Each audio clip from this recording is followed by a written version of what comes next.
దంతెవాడ జిల్లా Kirandul బయలుడెల truck owner association BTOAకి బుధవారం జరిగిన ఎన్నికల్లో అధ్యక్షుడిగా తరుణ్ సోనీరామ్, కార్యదర్శిగా మనోజ్ సింగ్ ఎన్నికయ్యారు.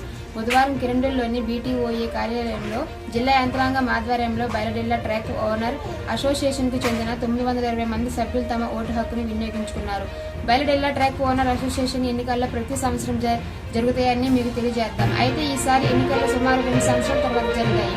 బయలుడెల ట్రక్ ఓనర్ అసోసియేషన్ ఎన్నికల్లో 14 మంది అభ్యర్థులు తమ అదృష్టాన్ని పరీక్షించుకున్నారు. ఓట్ల లెక్కింపు సందర్భంగా తొలి రౌండ్ నుంచే సూర్య ప్రభావం భారీగానే ఉన్నది. అభ్యర్థుల గుండె చొప్పు పెరిగింది. తరుణ్ సోనీరామ్ గెలిచి రాకేష్ సింగ్ కంటే 56 ఓట్ల ఆధిక్యంలో నిలిచారు. మనోజ్ సింగ్ తన అభ్యర్థి నుంచి 78 ఓట్లతో 2 ఆకుల గుర్తు ప్యానెల్ నుండి కార్యదర్శిగా పదవిని గెలుచుకున్నారు.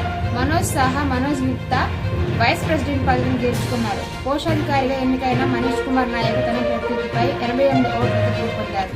లక్ష్మణ్ కుమార్, అవినాష్ కర్ణాకర్లకు జాయింట్ సెక్రటరీ బాధ్యతలు దక్కాయి. దంతెవాడలో BTOA ఎన్నికలు ముఖ్యమైనగా పరిగణించబడుతున్నాయని మీకు తెలియజేద్దాం. ఇక్కడ స్థానిక యాజమాన్యుల వాహనాలు ఇనుప ఖనిజం సరఫరా నిమగ్నమై ఉన్నాయి.